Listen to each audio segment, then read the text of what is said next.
The first time I realized my life was no longer mine was not in a courtroom or at a bank or even in my own home. It was in the back office of my flagship restaurant, standing in front of a whiteboard I didn't recognize, covered in numbers I hadn't approved, while my husband calmly told me I was being emotional. Before I go any further, let me pause here. If you've ever trusted someone completely and then watched them quietly take everything from you, stay with me. Like this story if it resonates. Subscribe if you want to hear how it ends. And tell me in the comments where you're listening from. I want to know who's out there. My name is Marina Collins. I was 33 years old when my husband and my best friend decided I was no longer necessary in the life I had built. On paper, I was successful.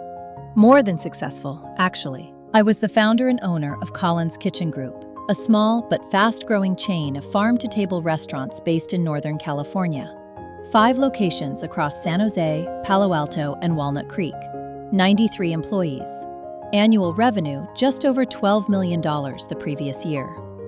I wasn't a celebrity chef. I wasn't flashy. I was operational, systems, margins, staff retention, vendor relationships. I knew every number, every lease term, every quiet compromise it took to keep kitchens running without chaos. The group was my idea. My risk, my money. My husband, Daniel Collins, liked to tell people he helped scale it. That was his favorite phrase. It sounded important, without meaning anything specific. Daniel and I met when I was 26 and he was 29. He worked in commercial real estate then.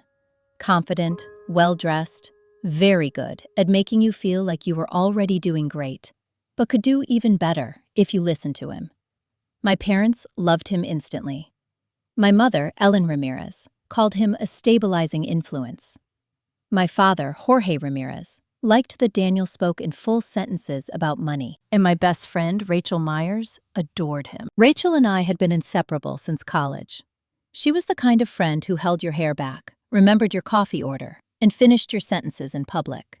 She worked in marketing, bounced between startups, and eventually offered to help me with branding when my first restaurant started getting traction. I trusted her without thinking. That was my mistake. The moment I'm talking about happened on a Tuesday morning in late April. I'd come in early to review payroll and prep for a vendor renegotiation. The back office door was closed. That was unusual. When I opened it, Daniel and Rachel were already inside. Daniel was leaning against my desk. Rachel was seated, laptop open, scrolling. They looked up at me like I was interrupting something private. "We were just going over Q2 projections," Daniel said smoothly. "You've been pushing yourself too hard. We thought we'd help." I remember looking at the whiteboard. Numbers that didn't align with my internal reports. A new LLC name written in the corner. Collins Hospitality Solutions. "What's that?" I asked. Rachel smiled, but it didn't reach her eyes. "Oh, that's just a restructuring thing. Nothing to stress about." Restructuring. Another word people use when they don't want you asking questions. I felt something shift in my chest. Not panic, not fear. A narrowing. Like my body was already adjusting to a truth my mind hadn't caught up with yet. "Daniel," I said, "why are there contracts on my desk I haven't seen before?" He sighed. Actually sighed. The way someone does when they think you're being unreasonable. "Marina," he said, lowering his voice. "This is what growth looks like. You can't micromanage everything anymore." Rachel nodded in agreement. "You've always had control issues." Control issues. That phrase landed harder than anything else. I built those restaurants while working 14-hour days. I negotiated leases while pregnant with exhaustion. I covered shifts when managers quit. I wired deposits at midnight to keep vendors from walking. But suddenly, wanting to see paperwork was a flaw. I didn't argue. Not yet. Instead, I asked for access to the new accounts. Daniel's expression tightened, just for a second. "We'll get to that," he said. "Let's not derail the meeting." That was the first time I understood I was no longer in the room where decisions were being made. Over the next 2 weeks, small things started slipping. My access to the master accounting software stopped working. Daniel said it was an IT issue. Vendor calls went unanswered until Rachel stepped in to smooth things over. A manager I'd promoted called me confused, saying Rachel had approved a staffing change I'd never discussed. At home, Daniel became distant, polite, efficient. He spoke to me like a colleague he didn't quite respect. Rachel stopped texting as much. When she did, it was all business. No emojis, no jokes, no check-ins. The final straw came at a family dinner. My parents had invited us over for my father's birthday. Daniel arrived late, kissed my mother's cheek, and launched into a story about expansion opportunities in Sacramento. Rachel, who had been invited because she was like family, chimed in easily. She talked about brand vision, about scaling leadership, about how hard it is when founders can't let go. I sat there, fork in hand, listening to my life being reframed as a problem. My mother glanced at me, concerned. "Maybe Daniel's right," she said gently. "You don't have to do everything yourself." That was when Daniel placed his hand over mine and said, loud enough for everyone to hear, "We're just trying to protect Marina from herself." The room went quiet. I didn't defend myself. I smiled, nodded, took a sip of water. Inside, something settled. I wasn't losing control. I was being removed. And the people doing it knew exactly what they were doing. That night, I lay awake next to my husband and realized I didn't know who he was anymore. Or maybe I finally did. I didn't cry. I didn't confront him. I did something else. I started paying attention. Because when people think you're powerless, they get sloppy. And I was done being underestimated. There's a strange clarity that comes when you stop arguing. Not because you've accepted what's happening, but because you've realized resistance at the wrong moment only teaches your enemies where to push harder. After my father's birthday dinner, I went quiet. Not withdrawn, not distant, just observant. Daniel Collins mistook that for agreement. Rachel Myers mistook it for fatigue. They both relaxed. And relaxed people make mistakes. At the restaurants, I stopped correcting decisions in public. I asked fewer questions in meetings. When Daniel spoke over me, I let him. When Rachel presented numbers that felt off, I nodded and said, "Looks good." Inside, I was cataloging everything. On the surface, my life looked unchanged. I still drove the same car, still showed up for tastings, still knew every line cook's name. But my authority was being siphoned away, quietly, in ways only someone who built something from scratch would notice. The first thing they took was information. I used to get daily cash flow summaries from each location. Now I got weekly overviews to simplify. Vendor contracts that once required my signature were suddenly being routed through Daniel's email. Payroll approvals went through Rachel, who said she was streamlining processes. I asked once, casually, why my name wasn't on a renewal contract for the Palo Alto lease. Daniel didn't even look up from his phone. "We updated the operating agreement," he said. It made more sense. "What update?" I asked. Rachel smiled. "You signed it months ago, remember?" I didn't remember. That should have scared me. Instead, it made me precise. That night, while Daniel slept, I opened the filing cabinet in the study. I hadn't touched it in over a year. I didn't need to. Everything important used to be digital and transparent. Now, it wasn't. I found the folder labeled Corporate. Inside were copies of operating agreements, amendments, and something that made my pulse slow instead of spike. An LLC formation document. Collins Hospitality Solutions, LLC, formed 3 months earlier. Members: Daniel Collins, 60%, Rachel Myers, 30%, Marina Collins, 10%. 10. I sat on the floor with the papers in my lap and felt something click into place. Not shock, recognition. They hadn't taken my company yet. They were preparing to. The operating agreement amendment was buried in routine paperwork I'd signed during a particularly brutal expansion period when we were opening 2 locations simultaneously. Rachel had brought the stack over one afternoon, apologized for the timing, told me everything was standard. I believed her. The language was clean, legal, devastating. Decision-making authority transferred to majority members. Profit distribution tied to management contributions. Founder status acknowledged, but limited. I closed the folder and put everything back exactly as I found it. I didn't wake Daniel. The next morning, I kissed him goodbye, poured coffee, and drove to the San Jose location like nothing had changed. But internally, the math shifted. This wasn't a misunderstanding. This was a plan. Over the next week, Daniel started pushing harder. Small comments at first. You don't need to be in every meeting. Rachel has a better sense of the brand voice. Investors prefer a single point of contact. Investors. That was new. What investors? I asked, keeping my voice even. Daniel smiled. I'll fill you in when things are finalized. Rachel chimed in.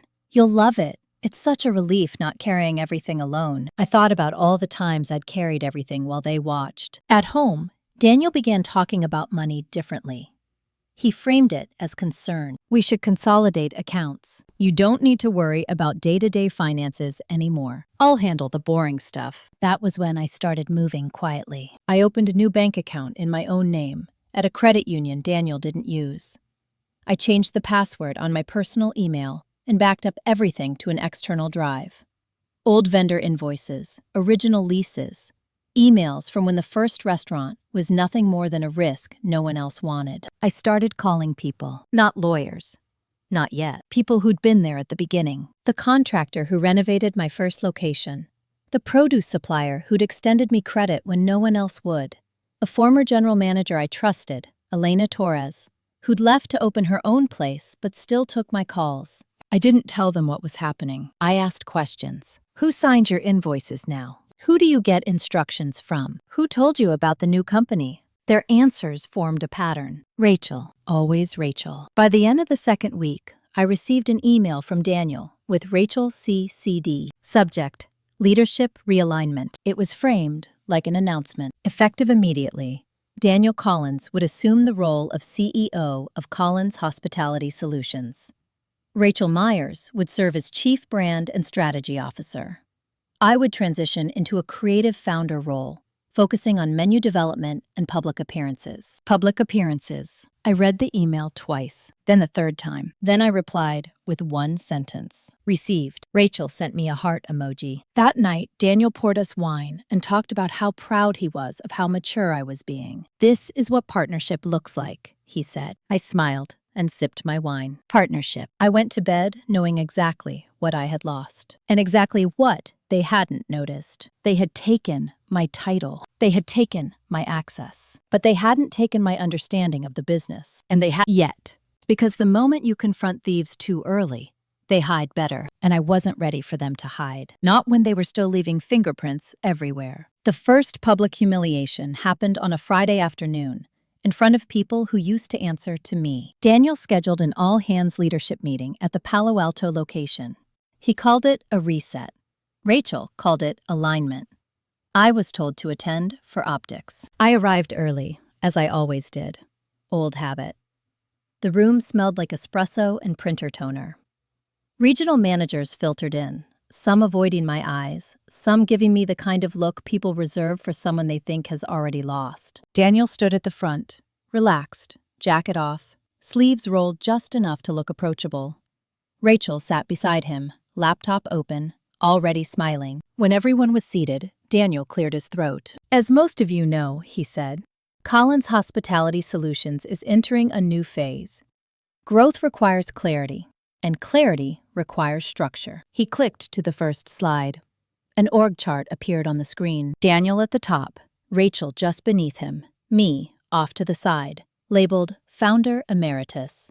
Emeritus. A word usually reserved for people who've retired or died. I felt heat crawl up my neck, but my face stayed still. I studied the room instead. Elena Torres wasn't there. She didn't work for us anymore. And suddenly I understood why Rachel had pushed her out so quickly months ago. Too loyal, too aware. Daniel continued. Marina has been instrumental in building what we have. Her vision is the foundation of this company. Then he smiled at me, indulgent. But vision needs execution, and that's where we're headed. A few people nodded. Others shifted uncomfortably. Rachel took over then, voice smooth, confident. She talked about brand cohesion, scalability, audience perception. She used phrases I recognized because I'd heard them come out of my own mouth years ago. She didn't acknowledge where they came from. When the presentation ended, Daniel clapped his hands once. Any questions? There were none. That silence told me more than any answer could. After the meeting, a regional manager named Tom Whitaker approached me by the coffee machine. He'd been with me since the second location. Loyal, practical. I didn't know, he said quietly. I know, I replied. You okay? I met his eyes. I will be. He nodded, then glanced toward Rachel, who was laughing with 2 new hires. If you need anything, he said, and walked away before it could be seen as disloyalty. That afternoon, my company email access was revoked. No warning, no explanation. I was logged out mid-sentence while responding to a supplier message. When I tried to sign back in, the password had been changed. I stared at the screen for a moment, then closed my laptop calmly. That was the moment it became undeniable. They weren't easing me out. They were pushing me. At home that night, Daniel acted as if nothing had happened. He talked about a potential investor meeting in San Mateo. Asked if I wanted Thai or Italian for dinner. Daniel, I said finally, why was my email access removed? He didn't look up from his phone. IT's cleaning things up.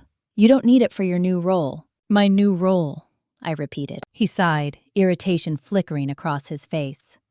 Marina, don't make this harder than it needs to be. Rachel texted me later that night. I know today was a lot, but trust us. This is for the best. For the first time, I didn't feel hurt reading her words. I felt cold. Because trust doesn't ask you to give up everything quietly. Trust doesn't move assets behind your back. Trust doesn't rewrite history while you're still in the room. The following Monday, I received an envelope in the mail. Not from the company, from a law firm. Subject: Notice of Spousal Asset Review. Daniel hadn't told me he'd filed. He was preparing for divorce, and he was doing it from a position of manufactured strength. I didn't confront him. Instead, I called someone whose name I'd written down weeks earlier and hadn't needed yet. Mark Feldman, a forensic business attorney based in Oakland. Referred by a woman I'd helped years ago when her restaurant partner tried to squeeze her out. Mark listened without interrupting as I explained everything. The amended operating agreement, the LLC, the leadership realignment, the email lockout. When I finished, he was quiet for a long moment. They've been planning this for at least 6 months, he said. Yes, I replied. And they think you won't fight. I smiled slightly.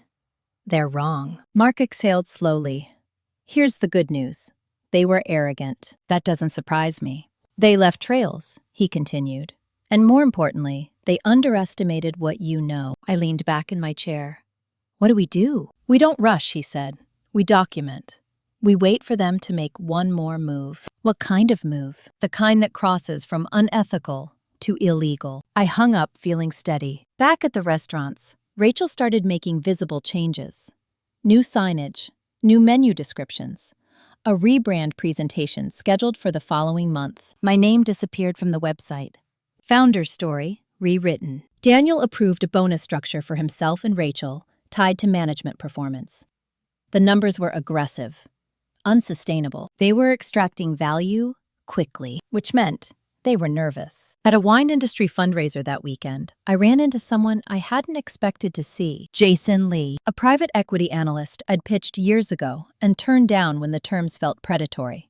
He congratulated me on the exit. I didn't exit, I said calmly. He raised an eyebrow. That's not what's being said. Who's saying it? He hesitated. Your husband. Interesting. I thanked him and walked away. That night, I sat at my kitchen table and spread out everything I'd gathered so far. Operating agreements, bank statements, emails forwarded to my personal account before access was cut. I wasn't emotional.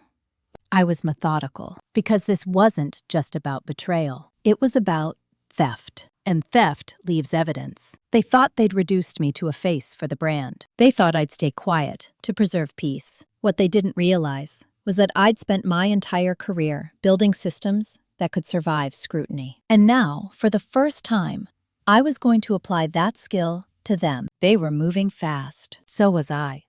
And the next move would decide who really owned everything they were fighting over. The next move came sooner than I expected. It arrived, disguised as an invitation. Rachel Myers texted me on a Wednesday morning, her tone light, almost affectionate. We're doing a strategic offsite this weekend. Daniel thought it would be nice if you came, just to show unity. Unity, another word that had lost its meaning. I didn't answer right away. I forwarded the message to Mark Feldman instead. His reply came 10 minutes later. Go. Observe. Say as little as possible. So I said yes. The offsite was held at a boutique hotel in Napa. the kind with reclaimed wood furniture and inspirational quotes etched into the walls. Daniel loved places like that. They made him feel visionary. When I arrived, the room was already buzzing. Department heads, consultants I didn't recognize, a woman from a branding agency shaking Rachel's hand like they'd known each other for years. No one looked surprised to see me. That told me everything. I took a seat at the edge of the long conference table. Not hidden, not central. Watching. Daniel opened the session with a speech about leadership evolution. He talked about letting go of ego and founders who get stuck in their own stories. I noticed he never said my name. Rachel followed with slides, new logo concepts, a refined color palette, a rewritten origin story that framed Colin's Kitchen Group as a collaborative effort born from shared vision. Shared. There was a section labeled Ownership Structure. That caught my attention. Rachel clicked to the slide casually, like it was nothing. Colin's Hospitality Solutions would be acquiring all existing restaurant assets under a management consolidation agreement. The terms were presented as finalized. The effective date was 2 weeks away. I kept my face neutral. Inside, everything slowed. This wasn't just internal maneuvering anymore. This was asset transfer. Illegal without my consent. Daniel glanced at me, just once, as if checking whether I'd react. I didn't. A consultant asked, "And Marina's role in the new structure?" Rachel smiled. "Marina will retain her founder equity and serve as brand ambassador." Brand ambassador. I wrote the phrase down in my notebook, careful to date the page. At lunch, Daniel pulled me aside near the patio. "You okay?" he asked, his voice low. "I'm listening," I said. He nodded approvingly. "Good. This is all moving fast, but it's the right direction." "For who?" I asked. He didn't answer directly. "For the company." That night, back in my hotel room, I called Mark. "They're transferring assets," I said, without disclosure. Mark was silent for a beat. Then, "Did you get documentation?" "Yes." "Good," he said, "because that's the move we needed." I slept better than I had in weeks. The following Monday, something unexpected happened. A manager named Priya Shah, who oversaw the Walnut Creek location, asked to speak with me privately. We met in the back of the restaurant, away from the noise. "I don't know what's going on," she said, twisting her hands together. But Rachel asked me to backdate an approval email. My pulse stayed steady. "For what?" I asked. "A vendor change." She said it was just housekeeping. I nodded slowly. "Did you do it?" "No," Priya said. "It felt wrong." I met her eyes. "You did the right thing." She hesitated. "Are we in trouble?" I thought carefully before answering. "Not if we're honest," I said. That afternoon, 2 more things happened. First, Daniel transferred money from one of the original restaurant accounts into Colin's Hospitality Solutions. A large amount. Mark had flagged it through records I still had access to through the bank. Second, Rachel sent an email to the leadership team, instructing them not to copy me on operational matters going forward. It was subtle. And it was deliberate. That evening, Daniel came home late, energized. "We're close," he said, pouring himself a drink. "Everything's lining up." I watched him from the kitchen doorway. "Daniel," I said calmly, "do you believe you built this company?" He frowned. "What kind of question is that?" "A simple one," I replied. He scoffed lightly. "Of course I helped build it." I nodded. That's what I thought. He didn't notice me picking up my phone after he went to bed. I texted Mark, 1 word: now. By Friday, Mark had filed an emergency injunction request. Not publicly, not dramatically, quietly, precisely. The motion cited unauthorized asset transfers, breach of fiduciary duty, and misrepresentation of ownership interests. It attached emails, slides, timestamps, and bank records. Everything Daniel and Rachel assumed I didn't have. The injunction froze all asset transfers pending review. Daniel found out when his transfer failed. He called me immediately. "What did you do?" he demanded. "I protected what I built," I said. Rachel called next. Her voice was sharp, controlled panic creeping in. "This is a misunderstanding," she said. "We were going to explain." "When?" I asked. Silence. That was the first time they realized I wasn't confused. I wasn't emotional. I wasn't behind. I was already ahead of them. And now, they knew it. But what they didn't know yet was this. Freezing assets was only the beginning. Because the moment people who are stealing realize they've been caught, They stopped pretending to be nice. And the real fight was about to start. When the injunction hit, everything changed. Not outwardly at first. The restaurant still opened on time. The kitchen still ran. Staff still clocked in, unaware that the company they worked for was suddenly locked in legal suspension. But underneath, the tone shifted. Daniel Collins stopped pretending. He came home that night, furious. Not loud, not explosive, but tight, controlled. The way people get when they realize charm is no longer working. "You blindsided me," he said, standing in the kitchen, jacket still on. "I followed the law," I replied. "You embarrassed me," he snapped. "In front of investors." "You misled them," I said. "That's different." He stared at me like I was a stranger. "You think you're smarter than everyone in the room." "No," I said evenly. "I think I paid attention." He laughed, sharp and humorless. "Rachel warned me you'd turn on us." That word felt almost interesting. "I didn't turn," I said. "I was pushed." He shook his head. "You've always needed control. This is just you panicking because you're being replaced." There it was, the narrative he'd rehearsed. "I built this company," I said. "You don't get to rewrite that." He stepped closer. "Watch me." The next morning, I received a formal notice. Daniel had filed for divorce. Not amicable. Not collaborative. Hostile. He was seeking full managerial control of Collins Hospitality Solutions and claiming that my role was symbolic and non-operational. He alleged that my interference posed a risk to the company's financial stability. Risk. That word again. Rachel Myers sent a separate message. Not legal, just personal. "I never wanted it to be like this. But you forced our hand." Forced. I didn't respond. Instead, I went to see Mark Feldman in person. He was already reading the filing when I walked into his office. "They're escalating," he said, "which means they're scared." "Good," I replied. Mark looked up. "I need to ask you something, and I need you to be honest, always." "Do you want your company back?" he said. "Or do you want them ruined?" I thought about it carefully. "I want what's mine," I said. "What happens to them is a consequence of their choices." Mark nodded. Then we proceed clean. That afternoon, I did something Daniel and Rachel didn't expect. I went to the restaurants. All of them. Not for meetings, not for announcements, just presence. I walked through kitchens, spoke to line cooks, thanked managers. I didn't mention the lawsuit. I didn't criticize leadership. I didn't hint at what was coming. I listened, and people talked. They talked about delayed vendor payments Rachel had brushed off, about new policies that didn't make sense, about emails instructing them to destroy old records to avoid confusion. That last part caught my attention. I met again with Priya Shah that evening. She wasn't the only one anymore. 2 managers and 1 senior accountant from the Walnut Creek location joined us quietly after hours. They weren't dramatic. They weren't angry. They were uneasy. Rachel had asked the accountant, Miguel Alvarez, to reclassify certain transfers as consulting expenses. "Did you?" I asked. Miguel shook his head. "I asked for written authorization." She stopped responding. I nodded slowly. "You did the right thing." By the end of the night, I had names, dates, instructions, not opinions, evidence. Back at home, Daniel barely spoke to me.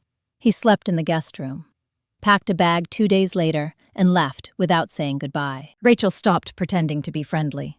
She started calling people I trusted, trying to position herself as the reasonable one. "She's under a lot of stress," she told a regional manager.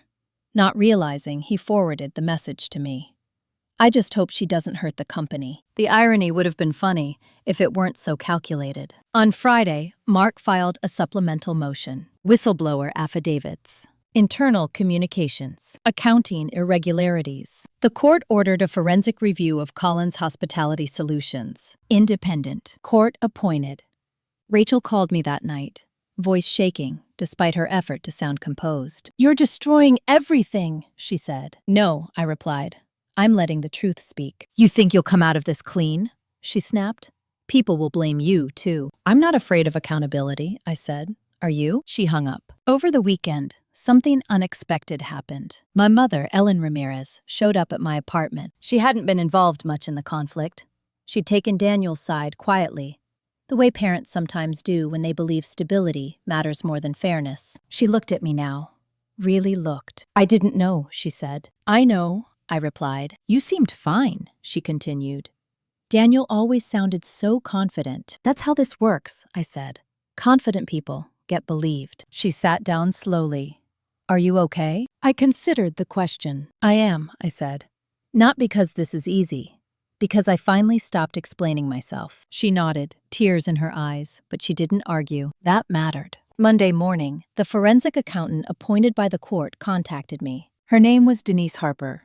Mid-40s, direct, no patience for theatrics. I'll need full access to your original records, she said. You'll have them, I replied. All of them. By Wednesday, Daniel's attorney requested mediation. Rachel's attorney requested a delay. Both requests were denied. Because once a forensic review starts, no one controls the pace anymore. That night, alone in my apartment, I spread everything out on the table again. This time, it looked different. Not like loss, like leverage. They had taken my trust. They had taken my access. But in doing so, they'd revealed who they really were. And now, every move they made would be recorded, analyzed, and weighed. They thought they were taking my company. What they'd actually done was give me something far more powerful. Time and proof. And the next chapter wouldn't be about stopping them. It would be about letting them finish what they started. Under a spotlight they could no longer escape. The forensic review began quietly. No announcements, no emails to staff.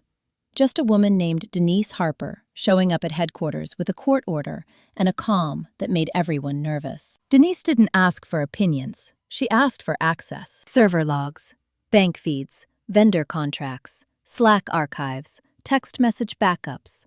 She wanted everything from the day Collins Hospitality Solutions was formed to the moment the injunction froze the accounts. Daniel Collins tried to charm her the first morning. I'm sure this is all just a misunderstanding, he said, offering coffee, smiling like they were on the same team.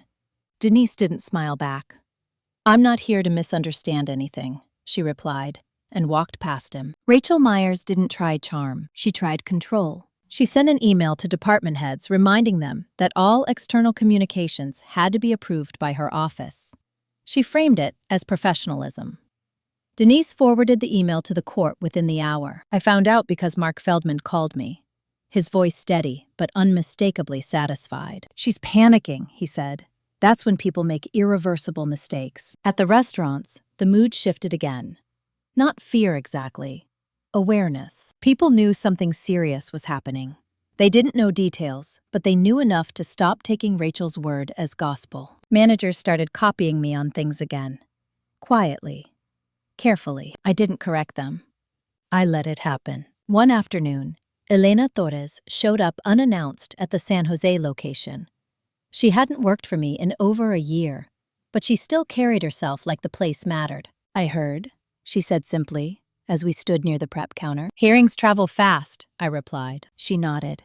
I should have said something earlier. When Rachel pushed me out. You didn't owe me that, I said. I did, she replied. I just didn't know it yet. That was the week the staff accountant, Miguel Alvarez, was formally interviewed. Denise called me afterward. Your instincts were right, she said. This wasn't mismanagement. It was extraction. Extraction. The word fit perfectly. Daniel and Rachel hadn't been growing the company. They'd been draining it. Front-loading bonuses, shifting liabilities, renegotiating vendor terms to look profitable in the short term while eroding trust. They were preparing to sell. Without me. Rachel made her biggest mistake 3 days later. She tried to move money, not through the main accounts, which were frozen, but through a secondary vendor reimbursement channel she thought Denise wouldn't prioritize. She was wrong. Denise caught it within hours and filed an addendum with the court. That triggered something Daniel hadn't expected. A temporary restraining order barring both him and Rachel from any operational role pending review. They were escorted out of the office that afternoon. No drama, no raised voices, just security and a printed order. I wasn't there when it happened. I heard about it from Tom Whitaker, who texted me a single sentence. They're gone. I sat in my car for a long moment after reading that. I didn't feel victorious. I felt steady, because this wasn't about watching them fall. It was about reclaiming what had been paused. That evening, Daniel called. His voice sounded unfamiliar. Lower, less certain. "This has gone too far," he said. "You crossed the line first," I replied. "I was trying to protect our future," he insisted. "Our," I repeated. "You stopped using that word when it stopped benefiting you," he exhaled sharply. "Rachel convinced you were the problem." I almost laughed. "No," I said. "Rachel convinced you of what you already wanted to believe." Silence. "I need access to my accounts," he said finally. "You need a court order," I replied. He hung up. Rachel sent a message an hour later. Long, emotional, carefully written. She talked about loyalty, about everything she'd sacrificed, about how I'd changed since success. I read it once and archived it. Because people who betray you will always rewrite the past to survive the present. The next development came from an unexpected place. A venture capital firm out of Los Angeles contacted Mark. They'd been in early conversations with Daniel and Rachel about acquiring a majority stake. The deal had stalled when the injunction hit. Now they wanted to talk to me. I met them in a neutral office. 2 partners, clean suits, sharp questions. "We believed Daniel Collins was the primary operator," one of them said. "He wasn't," I replied. "We're aware now," the other added. "The records are clear." I didn't pitch. I answered questions. At the end of the meeting, one of them said, "You could have sold months ago. Why didn't you?" I didn't hesitate. "Because I wasn't done building." They exchanged a look. "We may revisit this," he said. After they left, Mark smiled slightly. "You just redefined the narrative." At home, the divorce moved forward quickly. Daniel's tone changed again, less aggressive, more strategic. He wanted mediation. "I'm open to fair division," he said through his attorney. Fair. A word that always appears when leverage shifts. I told Mark to proceed, but not to rush. Because while the business was stabilizing, something else was happening. People were choosing sides, and they were choosing mine. Not because I demanded loyalty, because I stayed consistent. By the end of the week, Denise sent her preliminary findings to the court. Material misrepresentation, breach of fiduciary duty, intentional concealment. Enough to move the case out of civil dispute territory. Rachel's attorney requested a private call with Mark. Daniel's attorney stopped returning messages. That night, I walked through the flagship restaurant after closing. The kitchen was quiet, clean, ready for another day. This place had survived pandemics, supply shortages, bad reviews, and sleepless nights. It would survive betrayal, too. I ran my hand along the counter and realized something important. They hadn't taken my company. They'd paused it.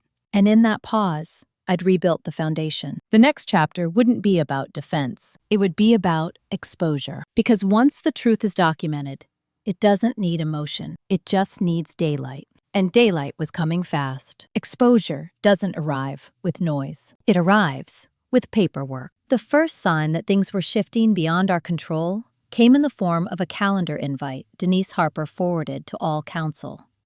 Mandatory review hearing, County Superior Court, following Thursday. Attendance required. No adjectives, no urgency markers. That was how I knew it mattered. In the days leading up to the hearing, Daniel Collins disappeared. His phone went straight to voicemail.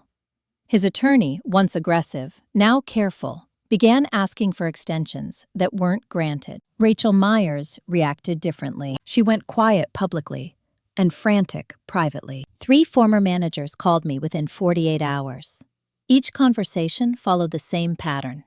Rachel had reached out, asking if they remembered things differently, suggesting timelines, floating alternate explanations. One of them, a former operations lead named Kevin Brooks, forwarded me a voicemail. Her voice was calm but tight.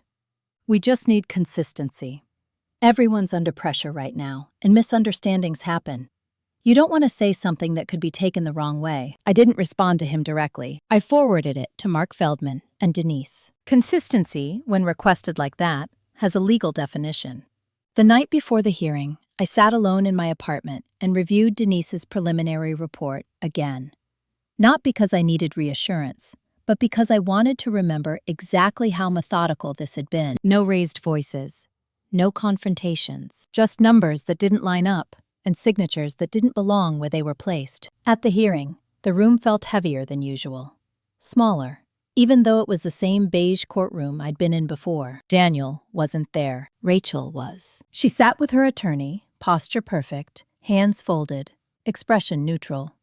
If I didn't know her, I might have believed she was calm. But I did know her, and I saw the way her jaw tightened when Denise began to speak. Denise didn't dramatize anything. She never did. She walked the court through a timeline.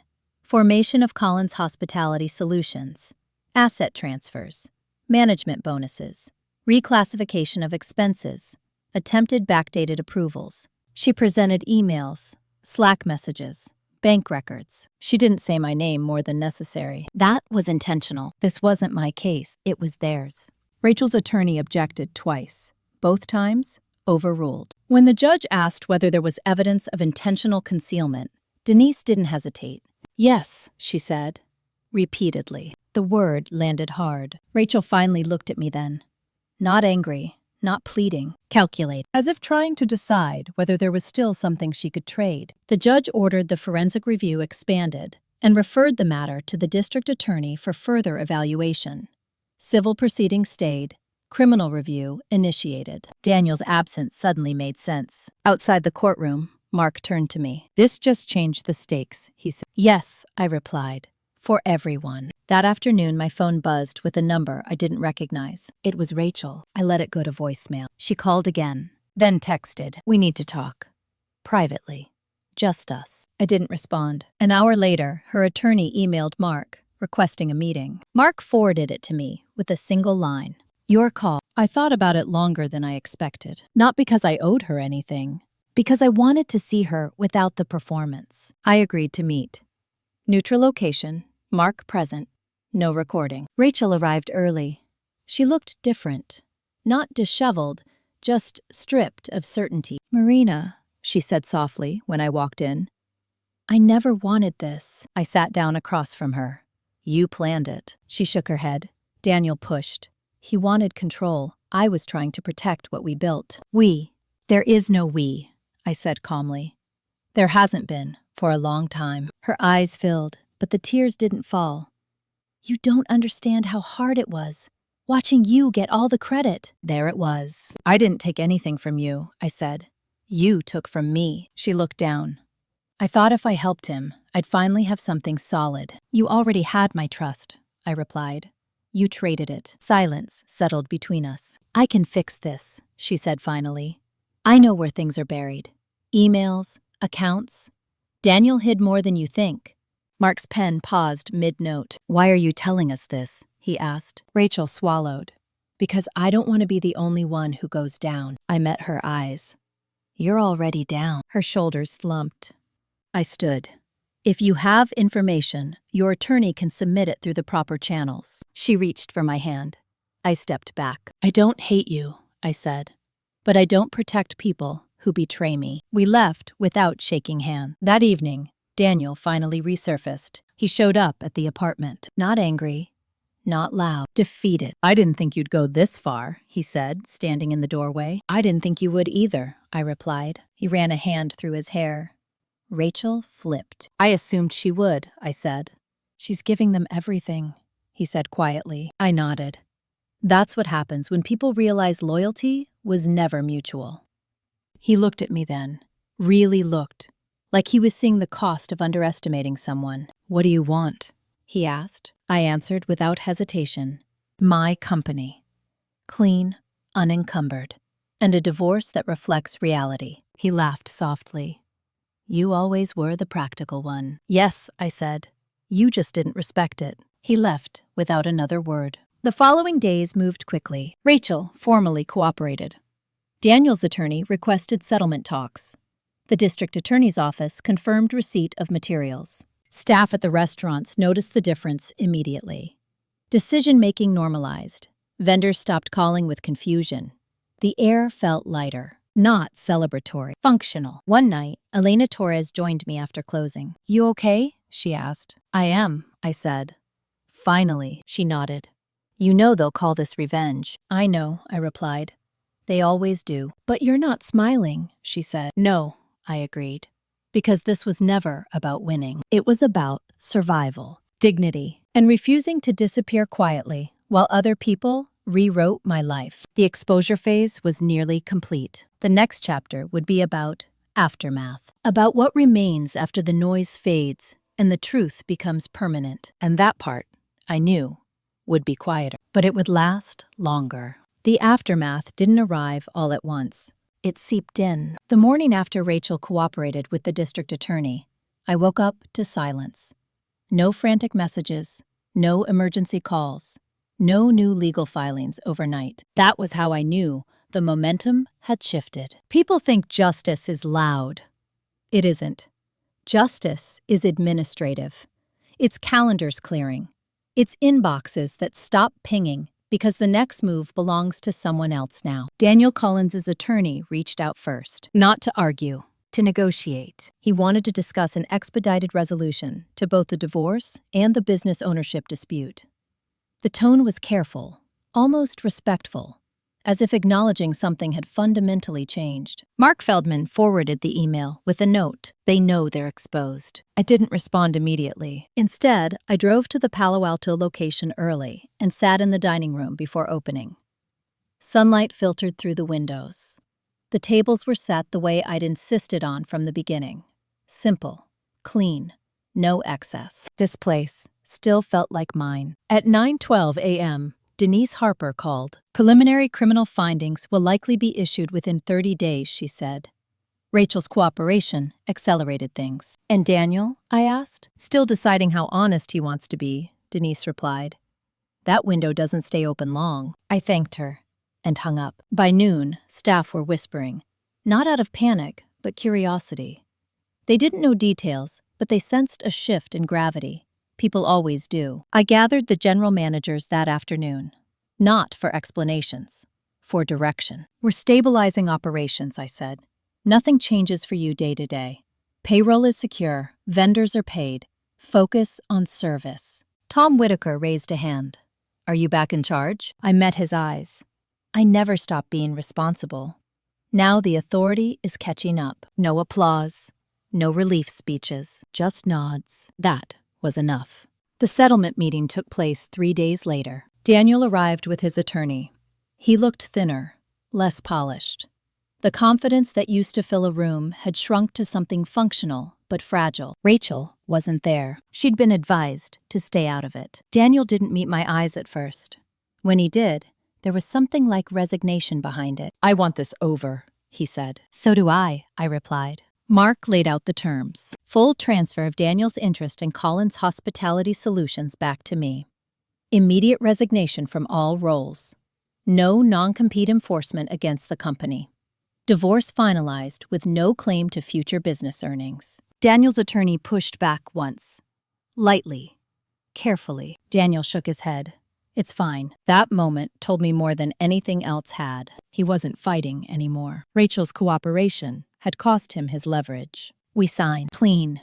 Efficient. When it was done, Daniel stood up slowly. You know, he said, almost to himself, I really thought I was the smart one. I didn't respond, because intelligence without integrity always mistakes control for competence. After he left, Mark closed his folder. You okay? He asked. Yes, I said. I feel finished. He nodded.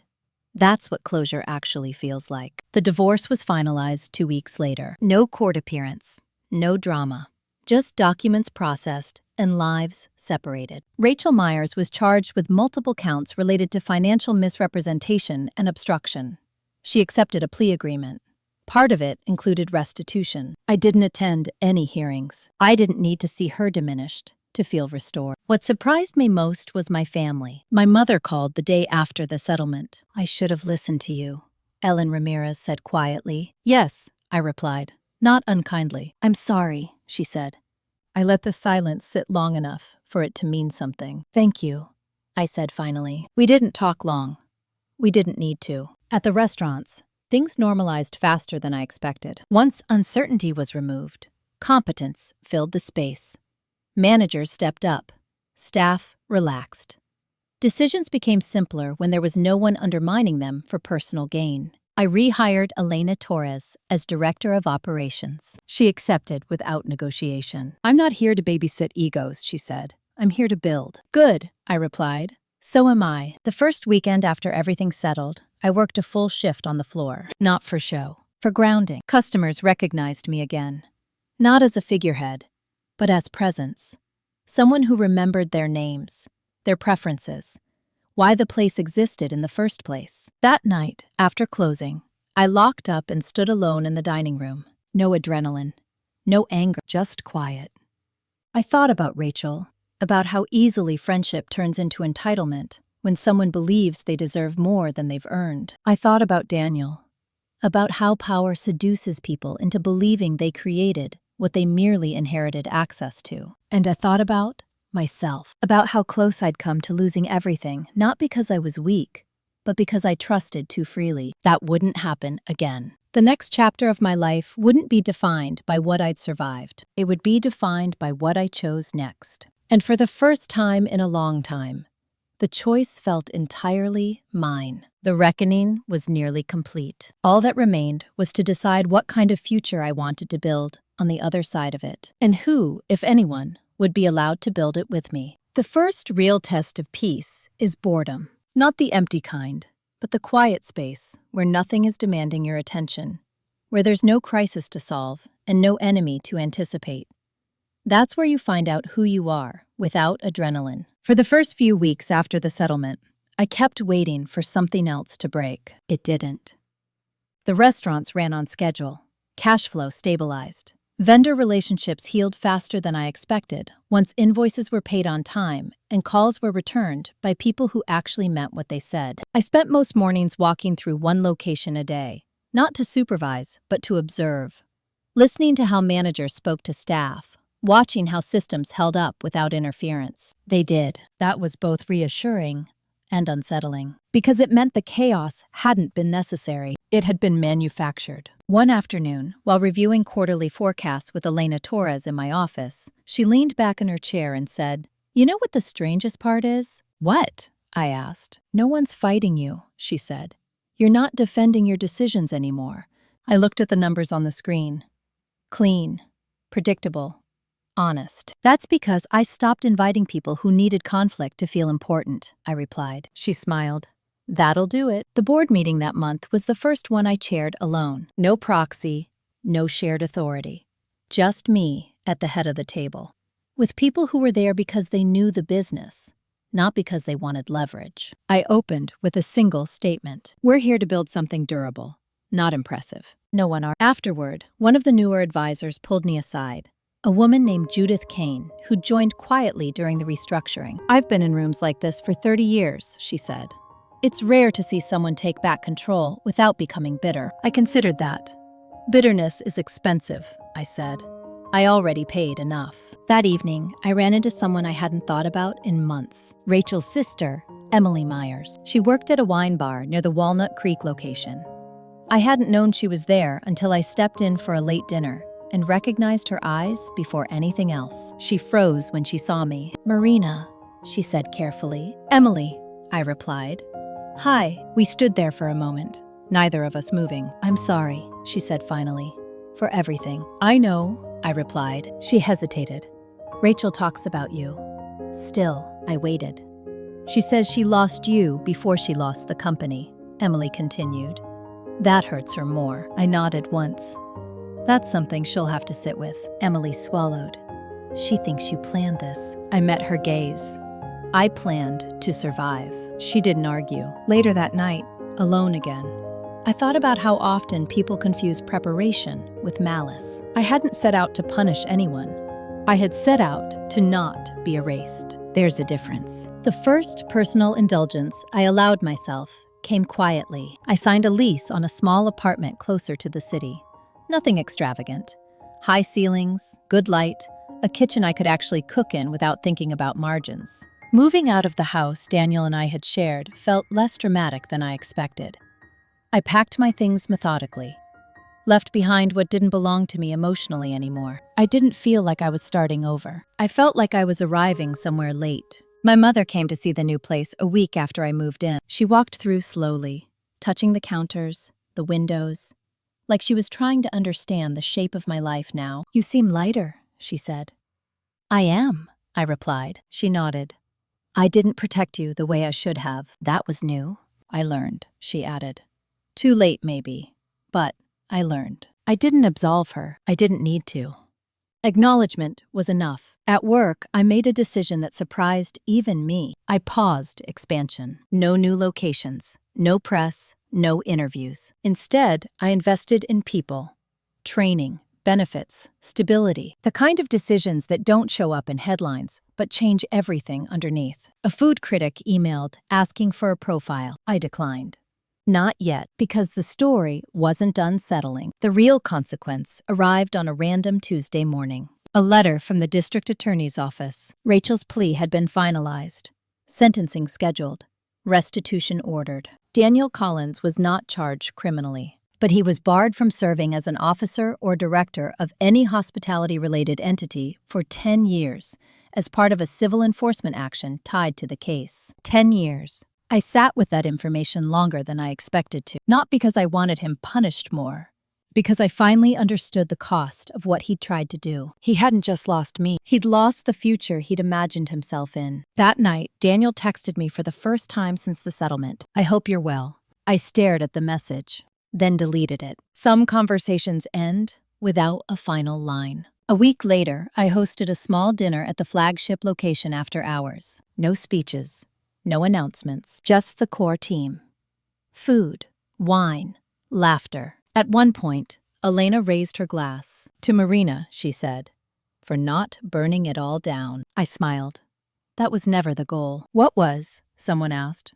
I thought for a moment. To build something that didn't require me to disappear, I said. The room went quiet, then warm. Later, as I locked up and turned off the lights, I felt something close to gratitude, not for the betrayal. For the clarity it forced. Because there are moments in life when everything that isn't real peels away at once. And if you're lucky, you're still standing when it's gone. The next chapter would be the last. Not because the story ended, but because the lesson did. And once learned, it didn't need repeating. I didn't realize how much noise I'd been living with until it stopped. Not the obvious noise.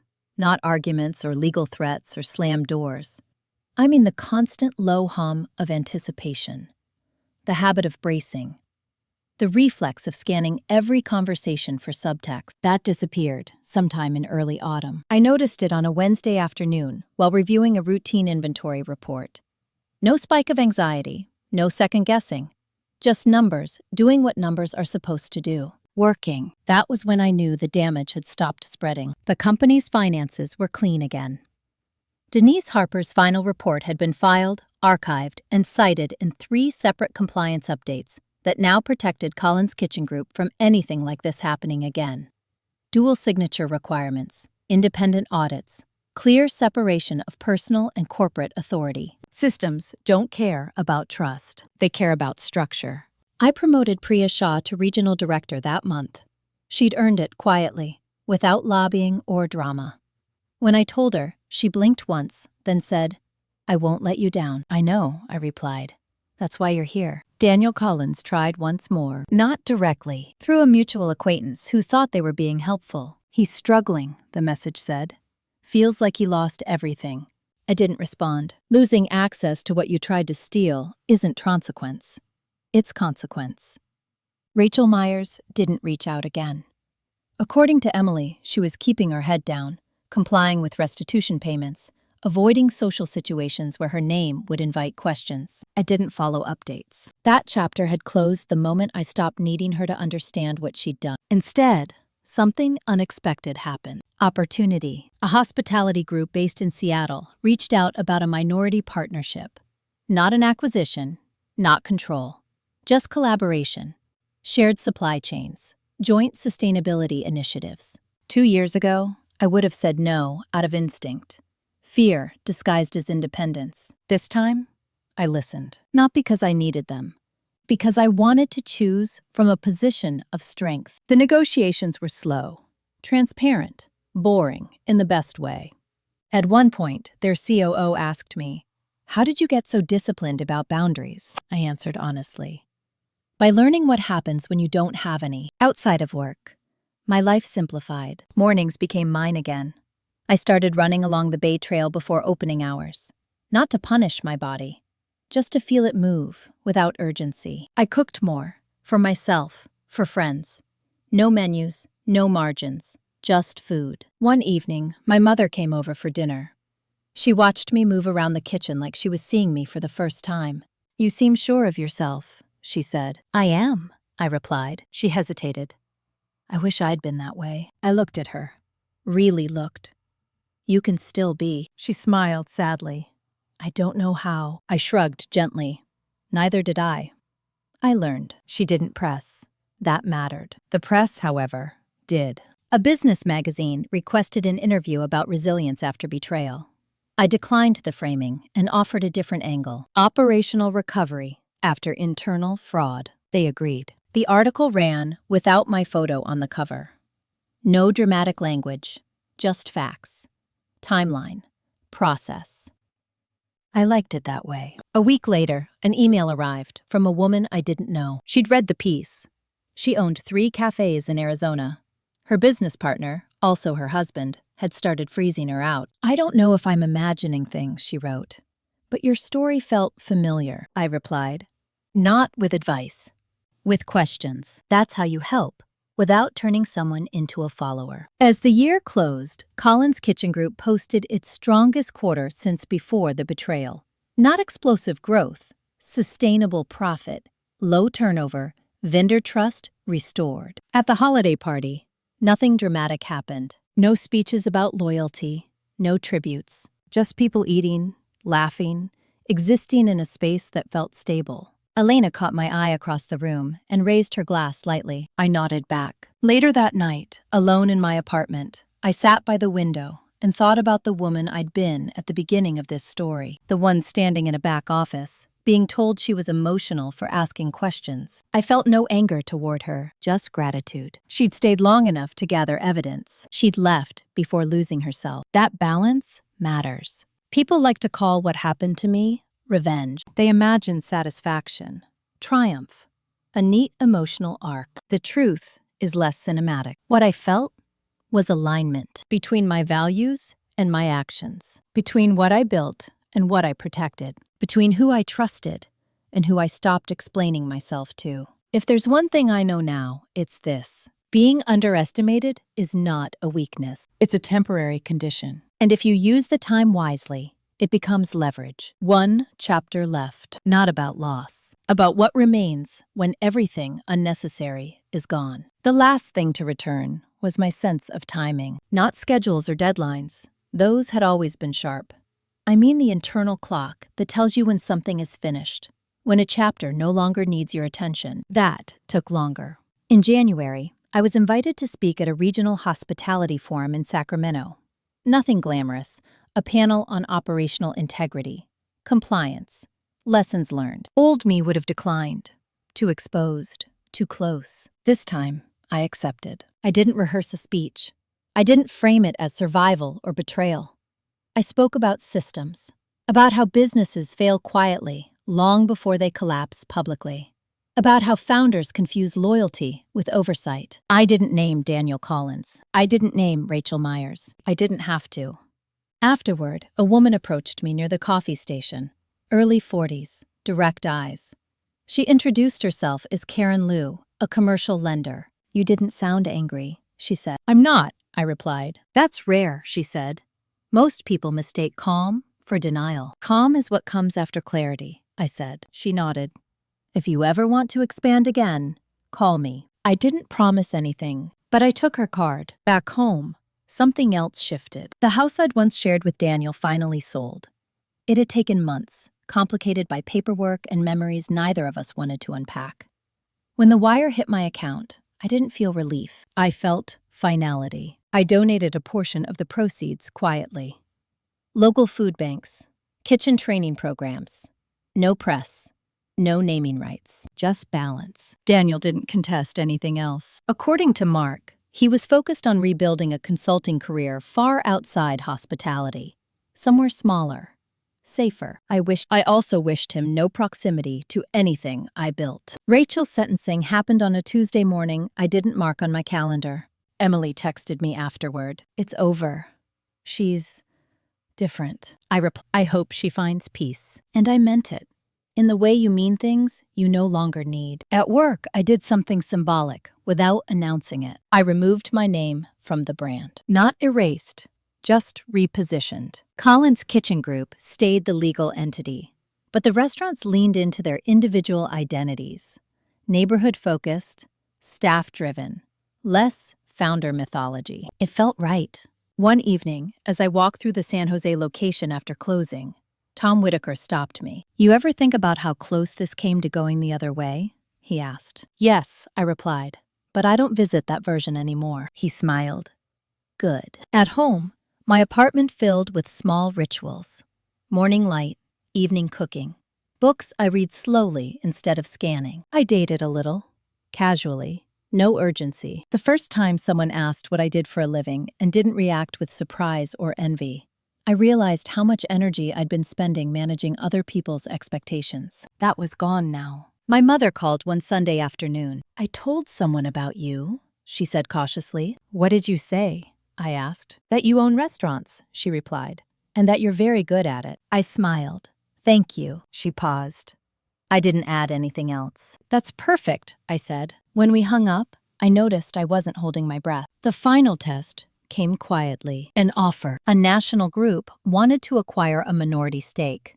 Clean terms, clear governance, real respect. I reviewed it carefully, took my time. Then I said no. Not because it wasn't good, because I didn't want it. Power means choosing what you don't need as much as what you accept. That night, I sat alone with a glass of wine and realized something that surprised me. I wasn't waiting anymore. Not for apologies, not for validation, not for the other shoe to drop. The betrayal had stripped my life down to essentials, and everything essential had survived. One chapter left, the one where I stop explaining how I got here and simply live as if this was always where I belonged. The day I stopped telling the story was the day it finally belonged to me. It happened without ceremony. No decision point, no announcement.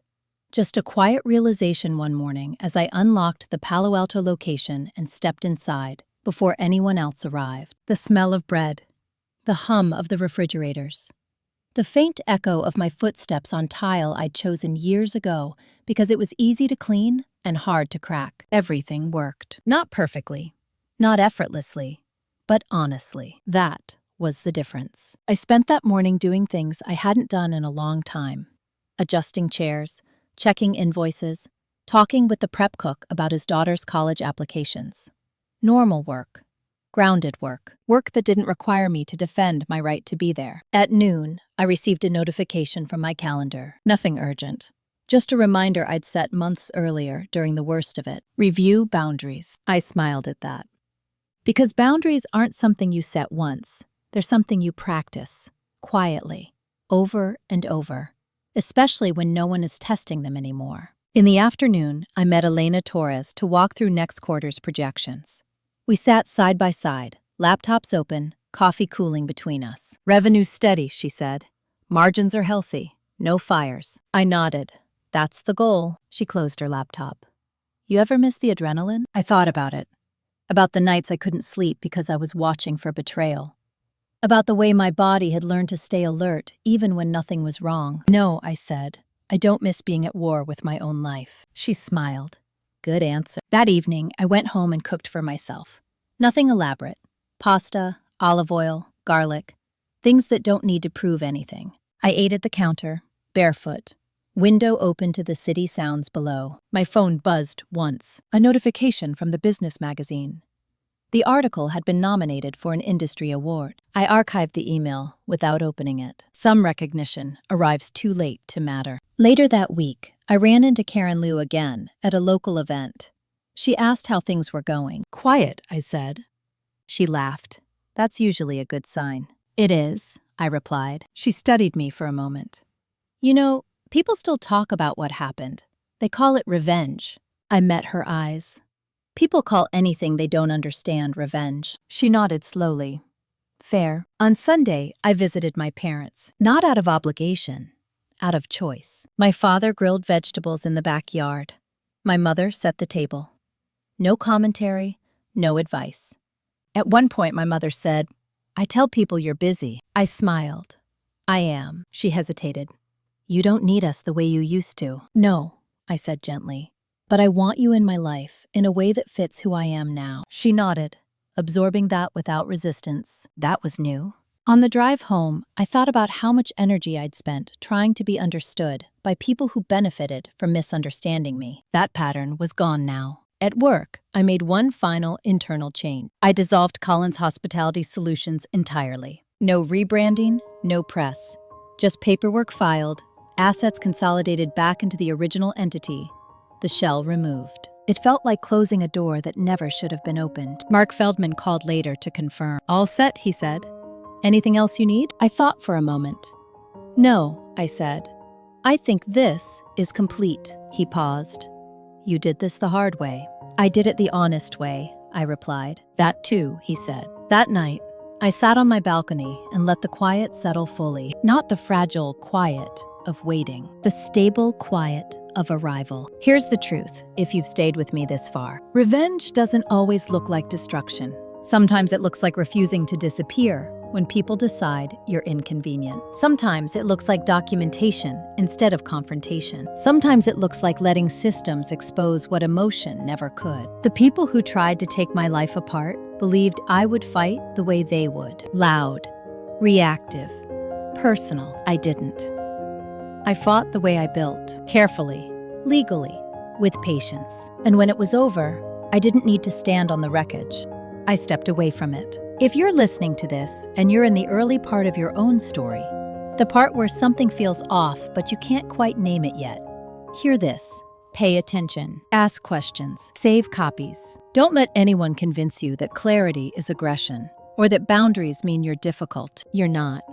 You're awake. And when the moment comes, you don't need to announce your strength. You just need to act from it. If this story resonated with you, take a moment to like it. Comment if you've ever been underestimated by people who thought they knew you. Subscribe if you want more stories like this. There's another one waiting. And this time, you'll recognize the warning signs sooner.